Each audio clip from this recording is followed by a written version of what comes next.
Ah, comme ça fait du bien de vous retrouver, la gang! Re-bienvenue! Épisode numéro 2 du Larry Show. Comment ça va, la gang? Comment ça va, la gang, aujourd'hui? Gros début de semaine, my God! Il s'en est passé des choses à Monday Night Raw lundi. Hey, on se le dit-tu, la gang? Quel show on a eu, et quand je dis quel show, je parle pas du in-ring. On n'a pas eu pantoute de in-ring dans ce Monday Night Raw-là. Mais les segments, par contre, le cinéma auquel on est tant habitué de la WWE, ça, god damn, ils ont pas déçu lundi à Monday Night Raw. Merci d'être là sur le Larry Show, encore une fois, la gang. Un show où on parle de lutte, un peu tout croche, mais on a du fun et on fait un gros recap de ce qui s'est passé à Monday Night Raw cette semaine. Abonnez-vous si c'est pas déjà fait, parce que pour vrai, là, mes prochains épisodes sont déjà bookés. Il y a des lutteurs qui s'en viennent sur le show. J'ai mon ami Johnny avec qui on va faire plein de jeux, plein de quiz. Ça va être trop le fun. Pour vrai, l'avenir est beau. Et n'hésitez pas à commenter si vous avez des sujets que vous aimeriez que je fasse. Les Larry Show, c'est n'importe quand, c'est des retours dans le passé, c'est des prédictions, c'est des quiz, c'est des poules pour de vrai, c'est des alertes rouges également. Écrivez-moi n'importe quoi et on sait jamais ce qui va se retrouver sur le Larry Show. Avez-vous regardé Monday Night Raw lundi, gang? Je pense que c'est important quand on a un gros show avec plusieurs nouvelles comme ça. Je pense vraiment que c'est important de se faire un bon recap. On va faire un retour sur Monday Night Raw. Qu'est-ce qui s'est passé? Fait que let's go, la gang. Monday Night Raw qui a eu lieu la journée du 316, le 16 mars. Un bon Monday Night Raw, comme je vous disais, et sincèrement, dès l'opener, on a ressenti une énergie au Texas dans le stade. Et dès le tout début de Monday Night Raw, c'est Seth Rollins, encore une fois, qui ouvre le show avec ses 25-30 gars cagoulés avec lui. Sincèrement, à ce moment-là, je m'attendais à revivre les tourniquets, les gars qui virent dans tous les sens. Mais non, ils se sont tous posés autour du ring et j'ai une photo pour vous. C'est Seth Rollins qui a enlevé son masque et pour la première fois depuis plusieurs mois, on a eu droit, oui, à une promo de Seth Rollins et je sais pas pour vous, la gang, mais ça m'a fait du bien de voir Seth Rollins au micro. Il n'a rien perdu au micro. Sa voix qui est tellement accrocheuse, une voix qu'on a envie d'écouter. Et sincèrement, le speech de Seth Rollins m'a donné des frissons pour ouvrir le show. On a un Seth Rollins qui est en mission et il l'a dit lui-même. Il est l'homme à avoir créé la vision et il est celui qui va la tuer. Super de bonne petite promo et là, alors que Seth Rollins continuait à s'enflammer au micro, eh bien là, la foule commençait à regarder vers le stage, vers l'entrée et c'est là qu'on a vu Paul Heyman. Mais pas le Paul Heyman qu'on nous a habitués depuis des années. On a vu un Paul Heyman, la gang, regardez ça. Un Paul Heyman décrissé, avec un œil au beurre noir et probablement 8 couches de maquillage. Paul Heyman qui avait de l'air d'un chien battu sur le bord de l'autoroute. Quel segment! Il y avait un œil à Paul Heyman qui était tout rouge de sang. C'était crazy! On vend encore ce stomp-là, ce coup de chaise-là que Seth Rollins a accédé à Paul Heyman. On le vend encore comme une tonne de briques. Fait que Paul Heyman est arrivé pour confronter Seth. Seth et ses 25 partners cagoulés. Paul Heyman qui dit à Seth Rollins sa fameuse phrase qu'il commence à dire plusieurs fois dans les dernières semaines. On l'a entendu souvent. Une phrase fétiche de Paul Heyman. F-A-F-O. Excusez-moi YouTube. Peut-être que vous allez me muter. Peut-être que vous allez me démonétiser, quoique je ne suis pas encore monétisé, c'est pas trop grave, mais Fuck around and find out. F-A-F-O. Et Paul Heyman l'a répété à plusieurs reprises jusqu'à temps d'amener une petite switch, une petite twist dans sa phrase. F-A-F-O, F-A-F-5. Et à ce moment-là, on a tout compris. Et une seconde plus tard, retentissait la musique de Brock Lesnar, la gang, qui est venu faire le ménage. Quand tu niaises et quand tu fais mal à Paul Heyman, tu niaises et tu fais mal à Brock Lesnar. Il est arrivé dans le ring, la gang, et il a fait un ménage de démolition, un après-chantier, pow! Il les a toutes virées un par un.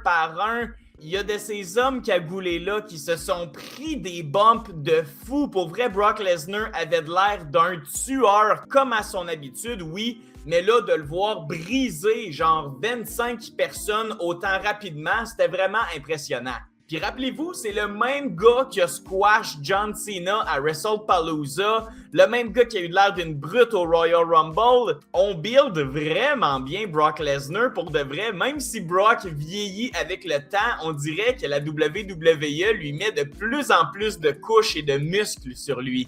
Donc Brock Lesnar qui fait le ménage autour du ring et qui se retrouve 1 contre 1 face à face au beau milieu du ring contre Seth Rollins. Et là, est-ce que l'Internet commençait déjà à peut-être penser à un Seth Rollins-Brock Lesnar pour WrestleMania 42? Je sais pas. Oui, j'ai eu, comme vous, peut-être la puce à l'oreille quand j'ai vu le face-à-face, mais je sais pas si vous avez vu Seth. Il semblait tellement confiant.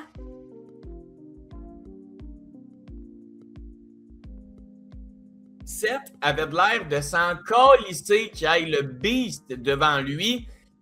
J'ai l'impression que Seth avait un plan et quelques secondes plus tard, alors que les deux hommes se regardent droit dans les yeux, eh bien les lumières se ferment à Monday Night Raw et la musique d'Obafemi retentit. Oh my God!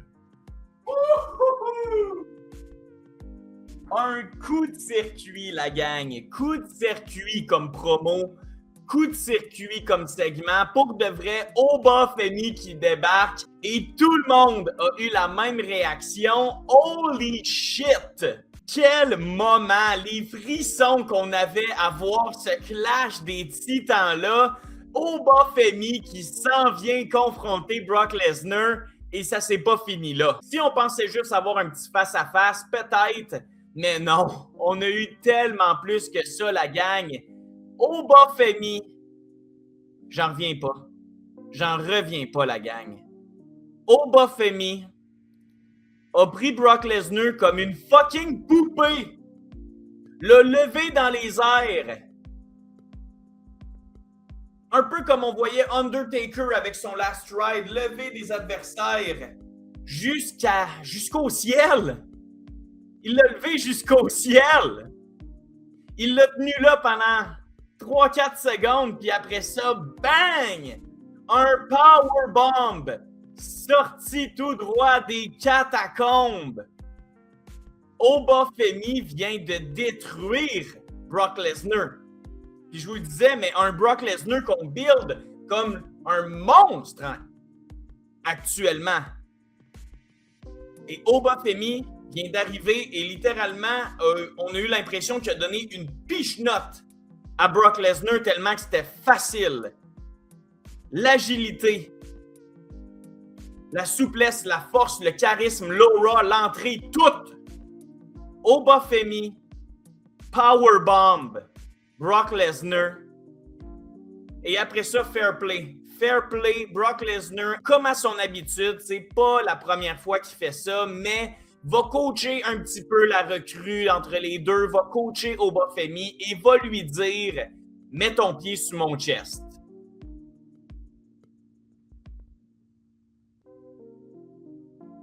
Mets ton pied sur mon chest et pointe le logo WrestleMania. Ça va avoir de l'air plus frappant comme moment.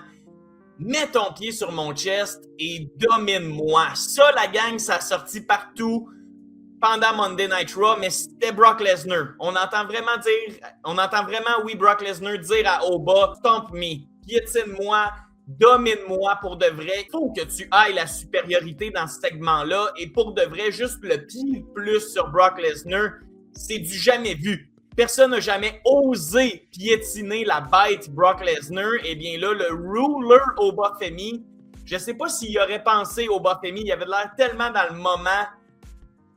Mais quel moment de piétiner Brock Lesnar. Et pour vrai, on peut dire ce qu'on veut à propos de Brock, qu'il refuse de perdre des fois. Il veut toujours être over. S'il n'est pas main event, ben il veut être l'opener du show, that's it. Sinon, il ne se présente pas. On les connaît, les histoires un peu négatives avec Brock Lesnar en tant que lutteur. Mais crime, Brock Lesnar, là, ça fait plusieurs fois qu'il donne de l'énergie aux jeunes entre les deux. Il donne le shine à la recrue. On l'a vu avec Drew McIntyre. Rappelez-vous, quand il a dit à Drew, vole ma ceinture. Prends ma ceinture, Drew. Tu viens de me Claymore, prends ma ceinture puis flex. Ça, Drew l'avait complètement oublié. Puis c'est Brock Lesnar qui a dû lui dire exactement la même chose. Même chose. Chapeau, Brock Lesnar, de faire briller la jeunesse. De donner ce moment-là à Oba Femi qui, sincèrement, juste pour moi, calvaire, c'était le moment du show, puis c'est même pas proche. C'est même pas proche, puis sincèrement, je suis certain que toute la semaine, le monde va juste parler de cette powerbomb-là d'Oba Femi qui a fait shaker le ring, shaker les cordes, shaker l'aréna au grand complet. Le monde capotait. Le monde capotait. Quel beau moment pour ouvrir Monday Night Raw, hein? Pour vrai, je vous le conseille. Si vous avez un moment à voir à Monday Night Raw, si vous n'avez pas vu Monday Night Raw, c'est l'opener. Commencez le show, puis regardez l'opener. Mon Dieu, les émotions. On en vit-tu des vagues d'émotions en tant que fan de lutte? En tout cas, je ne changerai pas ma passion de la lutte pour rien au monde, la gang. Fait que voilà ce qui termine le opener. Oba Femi avec le pied sur le chest de Brock Lesnar pointe le logo de WrestleMania et c'est officiel. C'est confirmé. L'encre est sur le papier, la gang. On a ce combat-là, c'est officiel. Brock Lesnar, Oba Femi à WrestleMania 42. Let's go! Let's go! On en parle depuis des mois. C'est enfin officiel. Je suis content qu'on l'aille officialisé. Au fil des prochaines semaines, tu vas pouvoir builder ce combat-là et on va arriver à WrestleMania, la gang. Et ce combat-là va être un must-watch. Ça sera pas un petit squash à la Brock Lesnar au must de 5 minutes. Ça va être un 5 minutes de fou raide, de capoter qu'il faudra pas manquer parce que les deux gars vont se frapper dessus comme des bulldozers. Gros W selon moi. Brock Lesnar, Oba Femi, gros W. Puis là, ma question pour vous autres, qui gagne ça? Qui gagne ça à WrestleMania? Est-ce que tu donnes ça à Oba ou à Brock? Pas facile, hein? Pas facile. Qui a le plus besoin d'une victoire entre Oba Femi, le ruler qui vient juste d'arriver, ou Brock Lesnar, la bête qui s'en va bientôt? Juste en vous parlant, je trouve que ça fait un petit peu passage de flambeau comme histoire. Je sais pas si vous trouvez, là, mais je trouve que my God! C'est un peu comme si Oba Femi est arrivé au moment où Brock Lesnar s'en allait. Je sais pas. J'ai l'impression, pour vrai, si c'est bien joué, ce combat-là peut être un dream match entre Brock Lesnar et Oba Femi. Fait que pour vrai, je serais curieux de vous lire. À qui on donne la victoire à WrestleMania, Oba Femi ou Brock? Par la suite, Monsieur Danhausen est venu faire du temps pendant une pause publicitaire, puis oh my God, que je suis mitigé avec Danhausen, la gang. Écrivez-moi ce que vous pensez de Danhausen depuis ses débuts à Elimination Chamber dans une boîte, rappelez-vous. Est-ce que vous l'aimez? Est-ce que vous le trouvez cringe? Y est-tu malaisant, Danhausen? Je sais pas. j'ai l'impression que ce qu'il fait backstage, quand il curse les gens, quand il est en confrontation un contre quelqu'un, ça c'est bon, mais... toute l'affaire de... Les lumières se rallument, puis il est pas encore parti du ring, il se cache, mais le monde le voit, puis tout le monde rit. Personne rit pendant les pauses. Il donne des chandails, ok. Là, cette semaine, Chris, on a vu un immense canon à chandail.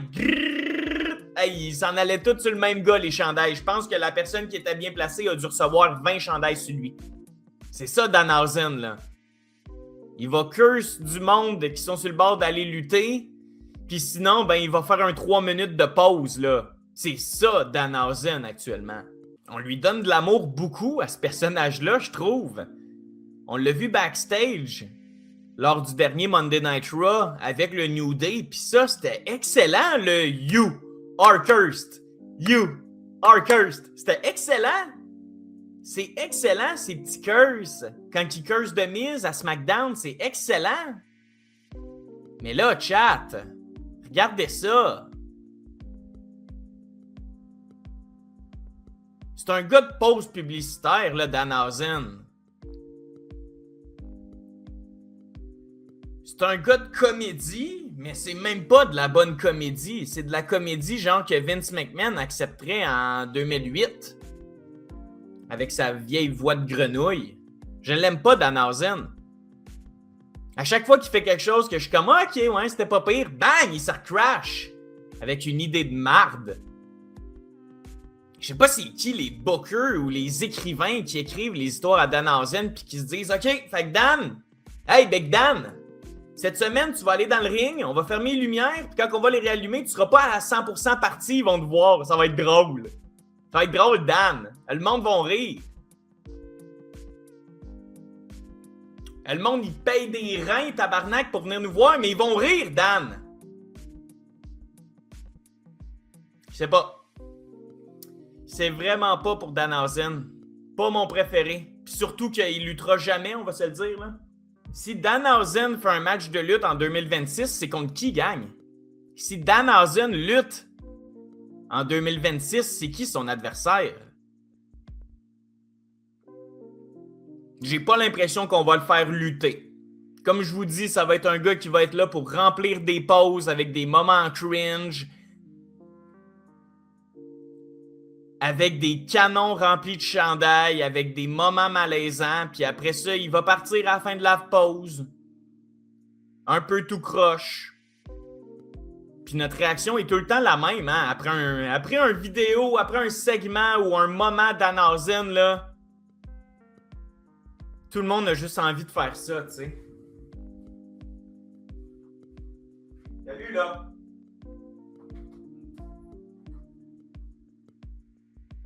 Hey, Danhausen, parle-moi d'une mauvaise signature. Le premier combat de Monday Night Raw, la gang, si on enchaîne, était pour le titre intercontinental féminin d'AJ Lee, qui défendait son titre contre Bayley. Donc, un match féminin entre deux madames, on va se le dire, assez connues. Assez connues. Bayley, qui est une vétérante, on sait tout ce qu'elle fait pour la lutte féminine, on sait tout ce qu'elle fait en général. AJ Lee, qui vient juste de revenir. C'était un match populaire. Je vais dire ça de même, c'était un match populaire.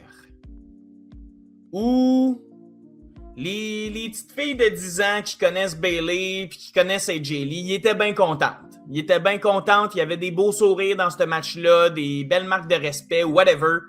Mais c'était pas de la lutte. C'est pas regardable, du AJ Lee. J'aimerais mieux me faire shotter d'une couille que de regarder un match d'AJ Lee. Cette madame-là ne me procure aucune émotion dans un ring de lutte, sauf être malaisée par ce qu'elle fait. Elle a pas de l'air forte, elle a jamais l'air de faire mal à ses adversaires. Elle a de l'air frêle.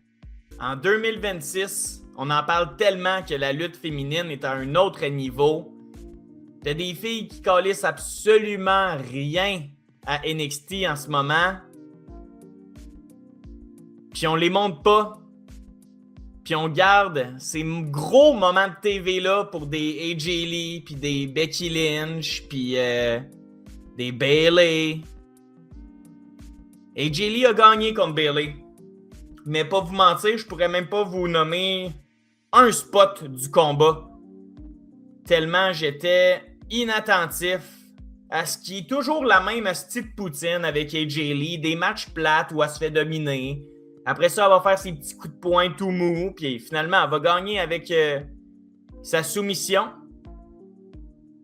Comme on l'a vu contre Becky Lynch. Puis là, on le voit contre Bayley. Mais pour vrai, elle opener.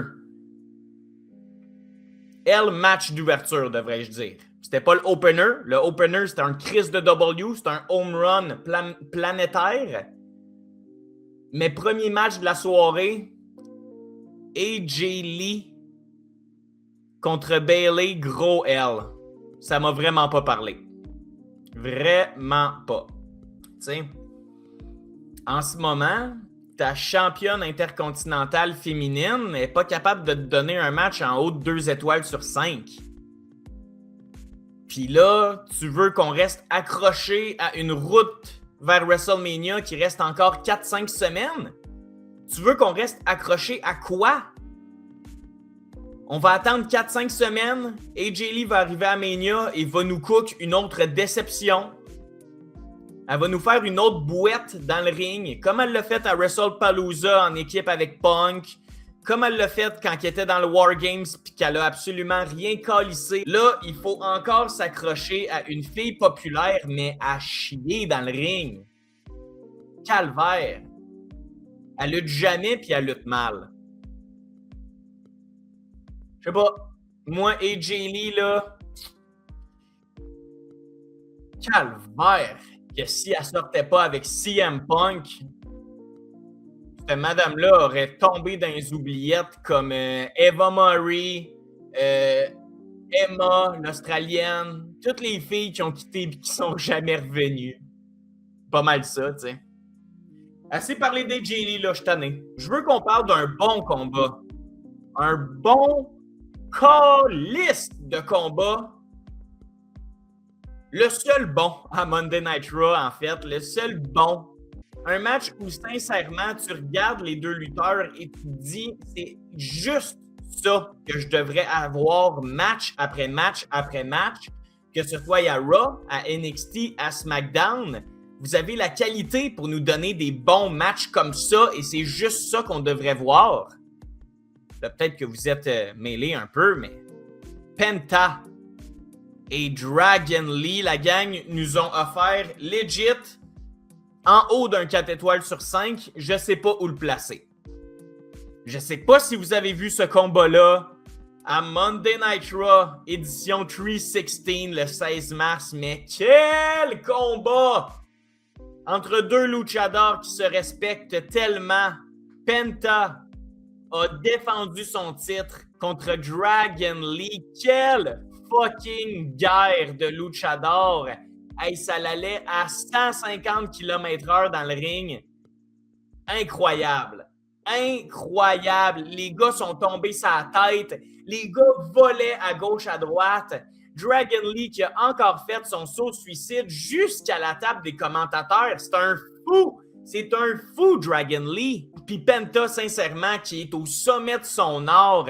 Quelle crise de lutteur, Penta! Pour vrai, là, il est le fun à voir aller. Il vend bien quand son adversaire lui fait mal. Il réplique. Il y a une super de belle gimmick qui fonctionne. Ils ont mis encore plus d'amour sur son entrée avec des spirales maintenant pendant l'entrée. Pour vrai, Penta, il y a un beau message pour les jeunes également. Il y a de la merch de fou. Est-ce que Penta, pour vrai, est dans les meilleurs lutteurs actuellement à la WWE? J'ai l'impression qu'il lutte à chaque esti de semaine. Il nous déçoit jamais. Il fait des bonnes promos. Il y a une catchphrase qui connecte. Pour vrai, Penta, je pense que c'est le full package actuellement. Peut-être que je m'emporte. Peut-être que je m'emporte. Vous m'écrirez dans les commentaires.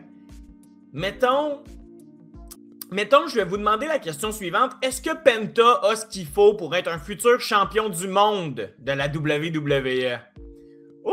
Ça, c'est une bonne question. Ça, je serais vraiment curieux de vous lire parce que pour vrai, je pense que oui. Puis il nous l'a prouvé à Monday Night Raw contre Dragon Lee.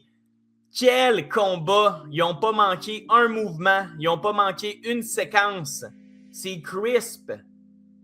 C'est crisp. C'est beau. 4 sur 5. 4 sur 5 pour moi, ce combat-là. Un excellent combat. Je vous le disais, si vous n'avez pas regardé Monday Night Raw, puis vous avez un segment que vous devez regarder, c'est l'opener. C'est le premier 15 minutes du show. Mais si vous voulez regarder un bon match, le seul bon match à Monday Night Raw, c'est celui-là. Il était là. Penta Dragon Lee, excellent match. Je vous le conseille énormément. Débile. Débile. Penta qui conserve son titre intercontinental. Puis ça, je suis hype. Ça, je suis hype. Contrairement à la championne intercontinentale féminine, AJ Lee, là, dans le cas de Penta, je suis hype parce que je sais que dans 4-5 semaines à WrestleMania, son combat va être fou raide. Son combat, que ce soit contre legit n'importe qui, tu pourrais donner un balai à Penta, puis il va te faire un match incroyable que la foule va apprécier, que tout le monde va apprécier la vitesse de Penta, le fait qu'il met son corps en jeu à chaque fois. Pour vrai, là, Penta, avec le titre intercontinental, je trouve que ça lui va comme un gant. C'est un parfait lutteur pour ce titre-là. Et je suis vraiment hype de voir c'est quoi le plan pour Penta dans cette route vers WrestleMania. Est-ce que son frère Rey Fénix pourrait être dans les plans? Je sais pas. Est-ce qu'on veut cook quelque chose avec la Triple A, un gros multi-man, un match d'échelle pour le titre à Penta? Ce serait incroyable à WrestleMania. Mais pour vrai, là, je vous apprends rien en vous disant que l'avenir est très très beau pour Penta. Il est le fun à suivre à chaque semaine, à chaque Monday Night Raw. C'est le fun de voir qu'est-ce qui va se passer avec Penta. Puis pour vrai, quelle grosse performance des deux hommes. Chapeau à Penta, chapeau Dragon Lee. Mais je vous le disais, c'était le seul bon match. Le seul bon match à Monday Night Raw. Puis il y a juste eu 3 combats. 3! Ding, ding, ding! Il y a juste eu 3 fucking combats à Monday Night Raw. Imagine!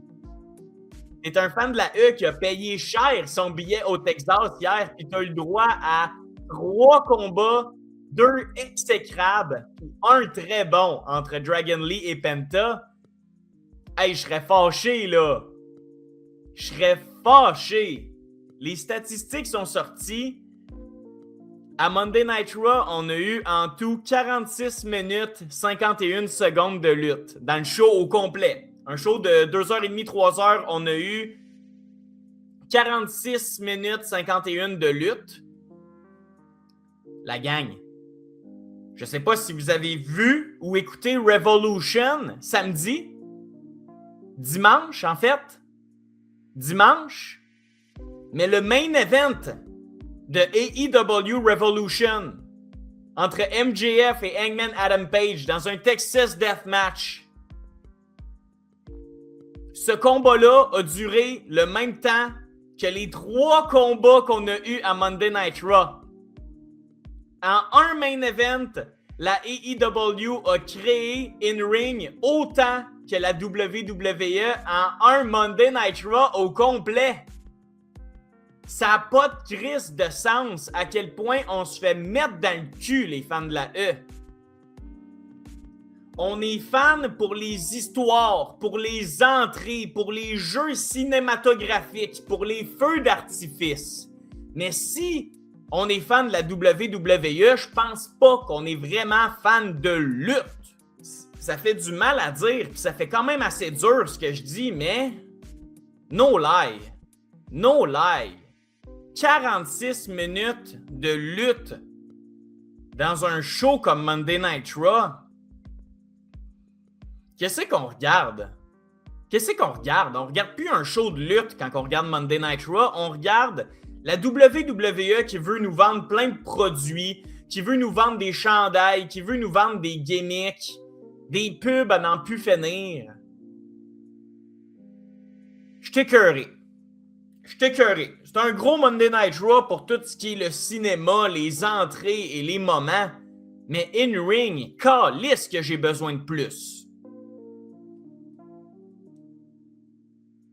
46 minutes 51 de lutte à Raw et 46 minutes 20 secondes pour MJF contre Hangman Adam Page. Le même calice de temps. Je suis sur le cul quand j'ai vu cette nouvelle-là. On a vu l'arrivée de Roman Reigns. Roman Reigns. Le OPC1 est arrivé dans sa classique Cadillac noir et on a vu une petite discussion avec les Usos, donc toute la famille Anoa'i se sont regardés dans le blanc des yeux et là, Roman Reigns, il a fait un message à pas mal plus que juste les deux Usos. Roman Reigns a regardé la caméra et a pas mal dit que chaque fucking Anoa'i sur la Terre, chaque membre de la famille à Roman Reigns devrait être en guerre contre CM Punk pour qu'est-ce qu'il a dit la semaine dernière. Je vous rappelle, Punk a dit à Roman qu'il allait l'enterrer à côté de son père. Et là, Jey Uso qui a demandé des excuses à CM Punk, et Jimmy Uso, même chose. Toutes les Usos, toutes les Samoans devraient être en guerre contre Punk. C'est ce que dit Roman Reigns. C'est ce que dit Roman Reigns et ça me parle beaucoup. Là. Est-ce que Roman va aller chercher chaque membre pour venir défendre l'honneur de la famille? Je ne sais pas. Mais j'ai vraiment aimé le message que ce que Punk a dit à propos de moi, là, ça te touche autant Jay, puis ça te touche autant Jimmy. C'est ça que Roman a dit.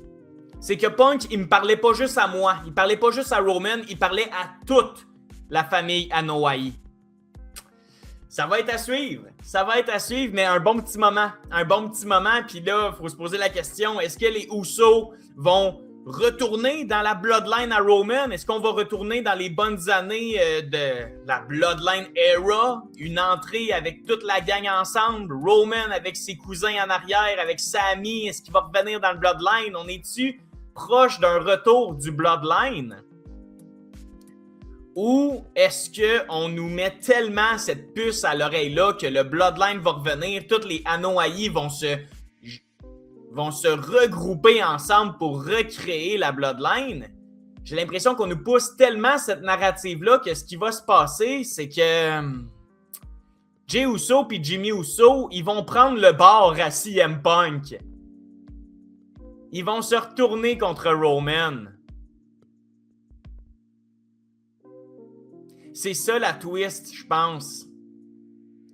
C'est que Punk a tellement raison à propos de Roman qu'il n'y a plus personne qui veut être avec Roman. A chief without a tribe. Selon moi, et très early prediction, là, mais je pense que les Usos vont se revirer contre Roman. Je pense que les Usos vont se revirer contre Roman Reigns. Une chose est sûre, on va en avoir beaucoup dans les prochaines semaines, des petites vidéos comme ça, des genres de petites confrontations, des petits teases qu'on sait pas trop, est-ce que tu vas donner la chaise à Punk ou à Roman? Puis finalement, on va avoir le gros reveal à WrestleMania. Mais je pense que les Usos vont s'allier avec Punk. Personnellement, c'est mon guess. J'ai hâte de voir ça. La championne féminine, Stephanie Vaquer, qui est flaming hot en ce moment, a défait Raquel Rodriguez dans un bon match. C'est bien rare que Stephanie Vaquer a des mauvaises performances à la WWE. Et pour vrai, chaque fois qu'elle lutte à Monday Night Raw, elle est de loin toujours la meilleure lutteuse dans le ring. Pour vrai, elle a craqué tous les cheat codes, cette madame-là. Elle a l'aura, elle a la lutte parfaite. C'est la meilleure lutteuse. Pour vrai, elle comprend chaque mouvement. Elle est en contrôle de littéralement chaque pouce du ring. C'est son carré de sable. Et Stephanie Vaquer, pour de vrai, qui est en rivalité contre Liv Morgan, et on le sait, on s'en va dans un match 1 contre 1 entre Liv et Vaquer à WrestleMania 42.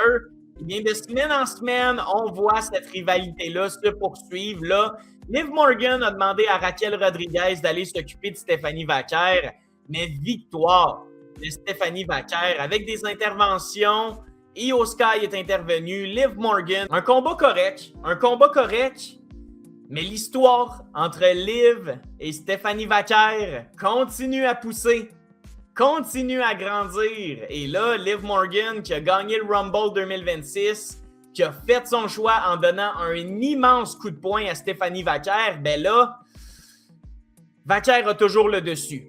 Vaquer a encore le dessus sur Liv Morgan. Vaquer semble pour vrai intouchable. Asti qu'elle est hot comme madame. Il va falloir que Liv se réinvente, trouve des nouvelles triches par la Dirty Dom, parce que sincèrement, il va falloir un miracle pour que Liv Morgan sorte de Las Vegas à WrestleMania 42 avec le titre de Stephanie Vaquer. En date d'aujourd'hui, j'irais pour une victoire de Stephanie Vaquer et Flaming Hot, la madame. Fait qu'un match vraiment pas exceptionnel. Hey, c'était le dernier match du show. À ce moment-là, le monde, il le savait peut-être pas, mais c'était le dernier match qui allait pouvoir se mettre sous la dent. Quand même triste. Un bon match, pas un mauvais match, pas un bon match, en fait. Ben moyen, une chance. Une maudite chance que Vaquer est là, parce que pour vrai, elle a des ailes, cette madame-là, puis elle carry n'importe qui dans un ring. Elle a lutté partout, c'est ça qui fait sa force. Elle peut legit prendre soin de Maxine Dupri dans un ring de lutte. Faut le faire. Vaquer est incroyable, puis cette histoire-là va très bien. Liv Morgan contre Stephanie Vaquer, très hâte de voir ça. On a eu des nouvelles de Randy Orton. Il n'était pas là à Monday Night Raw. Puis là, vous m'excuserez la qualité de la photo, mais je vous jure que si vous regardiez, si vous étiez en train de regarder Monday Night Raw hier, c'était cette qualité-là qu'on avait, même vidéo, là.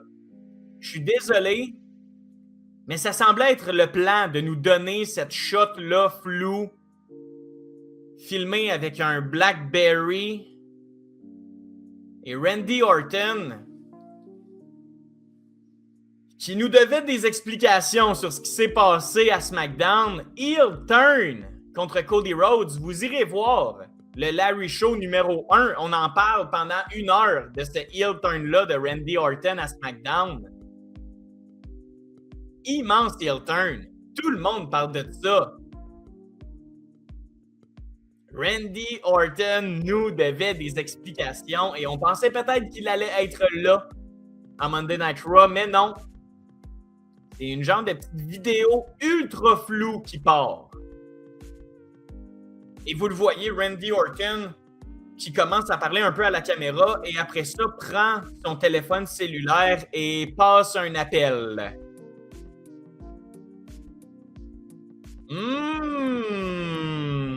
C'est qui la gang? C'est qui? Qui était au téléphone avec Randall Keith Orton?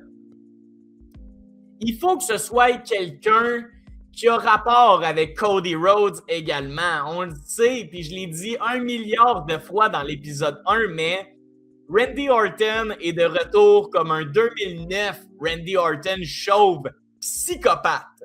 Psychopathe, puis c'est ça le mot d'ordre qu'il faut retenir. Psychopathe, il va vouloir jouer dans la tête à Cody Rhodes. Il va vouloir amener son ennemi le plus cher à la WWE et je me demande vraiment avec qui il parlait. Vous m'écrirez dans les commentaires si vous avez des théories pour de vrai. À qui parlait Randy Orton? Un segment tellement flou et dans tous les sens du terme. À qui parlait Randy Orton? Quelqu'un qui va venir l'aider dans son match contre Cody, peut-être? Un ancien partenaire à Cody? Quelqu'un dans la famille à Cody? Je sais pas. Randy va être un psychopathe qui va legit torturer mentalement Cody Rhodes. Il va le torturer.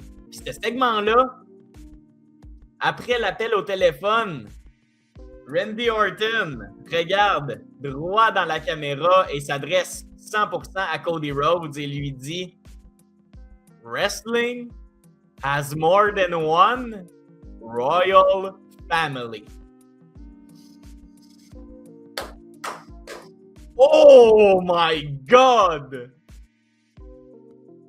Oh my God! Aidez-moi s'il vous plaît dans les commentaires.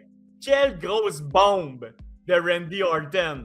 Une phrase emblématique de la famille Rhodes. Dusty Rhodes, Cody Rhodes, Dustin Rhodes, Goldust. Cette phrase-là m'a donné des frissons parce que selon moi, Randy Orton parlait avec quelqu'un qui a une grosse famille de lutte également. Quelqu'un que son père, son grand-père était dans la lutte et que peut-être son fils est dans la lutte. Je sais pas de qui on parle. À qui parlait Randy Orton, la gang? Vous devez m'éclairer dans les commentaires, je vous en supplie. C'est absolument impossible que je manque le prochain SmackDown. J'ai trop hâte de voir qu'est-ce qui va se passer. Puis je suis certain que Randy va aller chercher de l'aide. On va avoir un gros reveal. Quelqu'un va revenir à la WWE, la gang, croyez-moi. J'espère que vous aimez le concept. Épisode 2 du Larry Show, où on fait juste parler de lutte en bon français, en gang. C'était l'heure du main event à Monday Night Raw, et malheureusement, c'était pas un combat, mais bien une promo entre les deux hommes qui vont s'affronter dans le main event de WrestleMania, Roman Reigns et CM Punk. Une autre guerre au micro, une autre guerre de mots qui nous fait encore réaliser que les deux gars sont dans une classe à part au micro. Les gars bafouillent jamais. Les gars disent des lignes percutantes. C'était excellent. Excellent moment au micro. Excellente confrontation entre les deux hommes au micro. Puis il y a une phrase que CM Punk a dit qui m'a jeté à terre. Puis je vais essayer de bien la traduire. Là. Je dis ça on top of my head. Mais dans le fond, ça fait plusieurs semaines que Roman Reigns se cache vraiment pas pour appeler CM Punk Phil.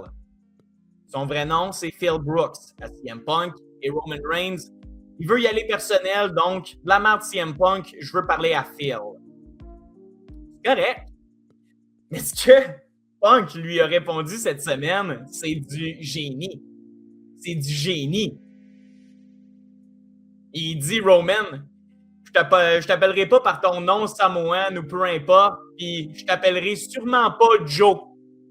En parenthèse, le vrai prénom de Roman. Je t'appellerai sûrement pas. Je t'appellerai jamais Joe. Parce que ça manquerait beaucoup de classe. Et ça manquerait de respect envers un vrai Samoan que j'aime beaucoup et qui a le même prénom. Joe. Grosse line à Samoa Joe à qui on envoie de l'amour. Qu'est-ce qui se passe avec Samoa Joe, ce temps-ci? Il est-tu blessé? Mais semble qu'il était champion de la AEW il y a une couple de mois, puis là, c'est quoi? Il est au catering comme Royce Keys? Shout out Samoa Joe, grosse ligne de CM Punk. Monstrueux. Pour vrai, là, quel gros moment au micro. Et Roman Reigns voulait répliquer. Et a répliqué avec une petite phrase bien banale.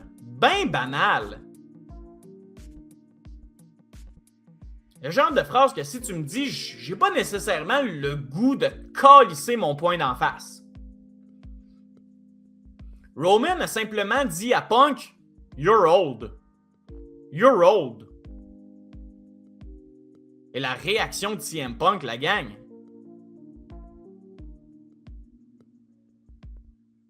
Bang! Fin de la promo direct. You're old. Bang! Il a même pas eu le temps de finir son deuxième You're old. Et CM Punk qui le mitraille d'en face, tu diras pas que je suis vieux. Ok, Roman, tu diras pas que je suis vieux. Ça se passera pas de même.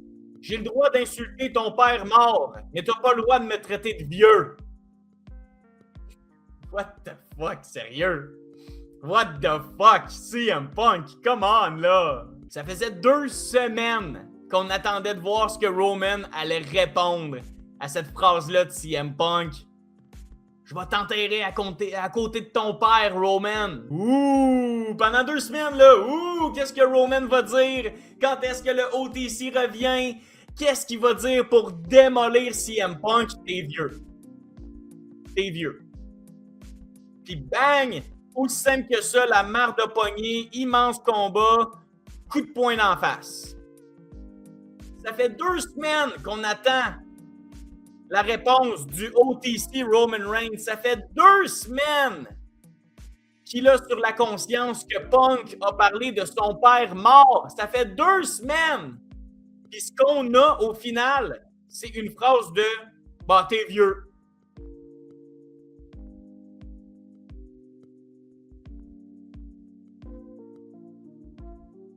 Calvaire. Puis le pire, c'est que c'est cette phrase-là qui a fait en sorte que Punk pète une coche. C'est cette phrase-là qui a fait chier Punk à un plus haut point.